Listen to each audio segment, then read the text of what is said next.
Kericuhan pecah di kota Malmö, Swedia Jumat malam waktu setempat setelah ratusan pengunjuk rasa memprotes aksi anti-Islam. Demonstran sempat terlibat bentrok dengan polisi.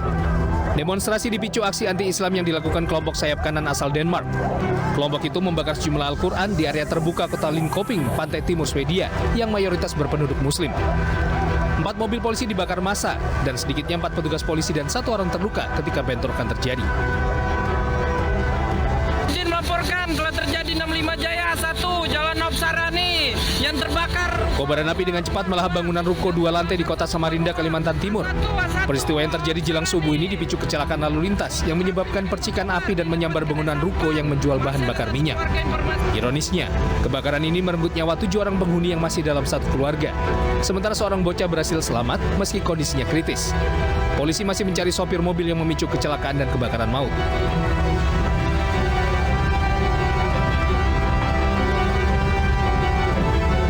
Polisi menetapkan Kasatpol PP Kota Makassar, Sulawesi Selatan Muhammad Iqbal Asnan bersama 3 orang lainnya sebagai tersangka kasus penembakan maut. Muhammad Iqbal Asnan diduga bertindak sebagai dalang penembakan petugas Dinas Perhubungan Najamuddin Sewang hingga tewas di pertigaan Jalan Danau Tanjung Bunga Makassar saat korban hendak pulang ke rumahnya usai bertugas 3 April lalu. Menurut polisi, latar belakang penembakan adalah cinta segitiga atau perebutan perempuan antara pelaku dan korban. Atas keterlibatan Muhammad Iqbal Asnan dalam penembakan yang menewaskan korban, Wali Kota Muhammad Ramdan Pomanto langsung mencopot jabatannya sebagai Kasatpol PP Kota Makassar.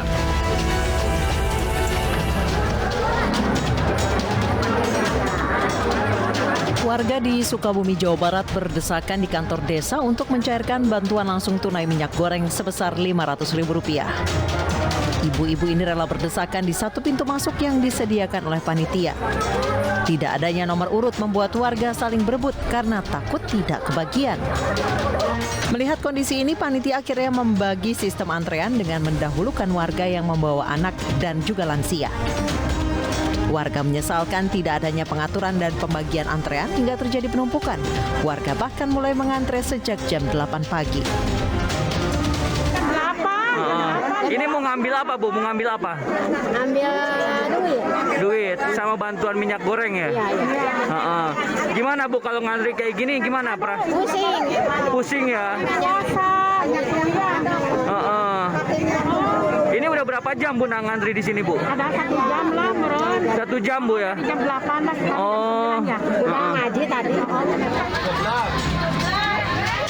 Warga Kecamatan Sumber, Kabupaten Cirebon, Jawa Barat berdesakan di depan kantor pos demi mendapatkan bantuan langsung tunai minyak goreng. Warga rela menunggu berjam-jam agar bisa mencairkan BLT. Ada 3,2 juta bantuan langsung tunai minyak goreng untuk Provinsi Jawa Barat dengan 3 mekanisme pencairan, yaitu dengan datang langsung ke kantor pos, dikoordinasi melalui komunitas, dan diantar langsung ke rumah bagi masyarakat jompo dan disabilitas. Warga Kabupaten Bekasi, Jawa Barat juga berdesakan demi mendapatkan BLT minyak goreng sebesar Rp500.000. Warga rela antre sejak pagi dengan membawa anak mereka menunggu panggilan di halaman kantor desa. BLT minyak goreng sebesar Rp500.000 diakui warga sangat membantu memenuhi kebutuhan sehari-hari, terutama di bulan Ramadan.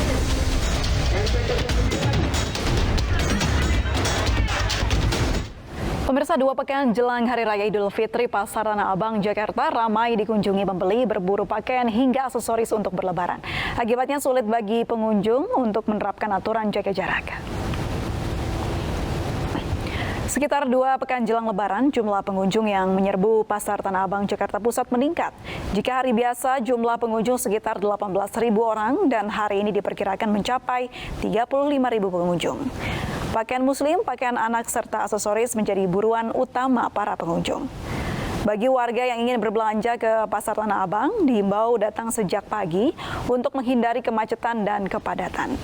Pasar Tanah Abang merupakan pusat grosir tekstil terbesar di Asia Tenggara yang menjadi favorit warga karena banyaknya variasi serta kualitas barang dan harga yang relatif terjangkau. Biasanya stoknya banyak, jadi langsung dapat semua, nggak harus bolak-balik. Kalau di Bogor biasanya harus pesen dulu, gitu, baru bisa diambilkan. Mungkin dari Bogor juga ngambilnya ke sini juga, gitu. Kalau tahun ini belanjanya jauh lebih banyak nggak sih, Bu, dibandingin tahun? Enggak sih, biasa-biasa aja. Dari awal puasa udah mulai. Iya. Alhamdulillah di toko ini ada peningkatan.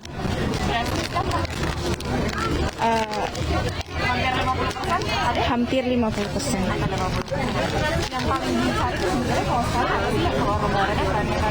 Yang paling dicari orang sekarang ini yang model couple seperti ini. Model couple untuk ibu. Kita ke informasi berikutnya, pemirsa, sejumlah penumpang di stasiun kereta api Senen Jakarta memilih mudik lebih awal. Alasan calon penumpang mudik lebih awal salah satunya agar tidak kehabisan tiket.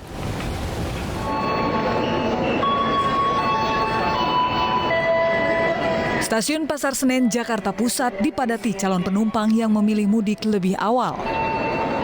Para penumpang mengaku mudik lebih awal karena takut kehabisan tiket. Tercatat data keberangkatan hari ini dari Stasiun Pasar Senen, Jakarta, ada sekitar 5.386 penumpang atau sekitar 33% dari total tempat duduk yang tersedia, yakni 16.114 tempat duduk. Karena udah 2 tahun nggak pulang, jadi pengen ngerasain lagi puasa di sana, lebaran di sana sama keluarga. Iya, takutnya kalau kelamaan keburu habis tiketnya. Iya. Sementara itu penjualan tiket mudik hingga hari ini sudah terjual sebanyak 228.107 tiket. Untuk keberangkatan dari Daob 1 yakni Stasiun Gambir, Pasar Senen, Bekasi, Cikarang, Karawang, dan Cikampek. Tim Liputan iNews melaporkan. Sejumlah peristiwa kebakaran terjadi di ibu kota sepanjang hari ini. Informasinya kami hadirkan usai jeda berikut.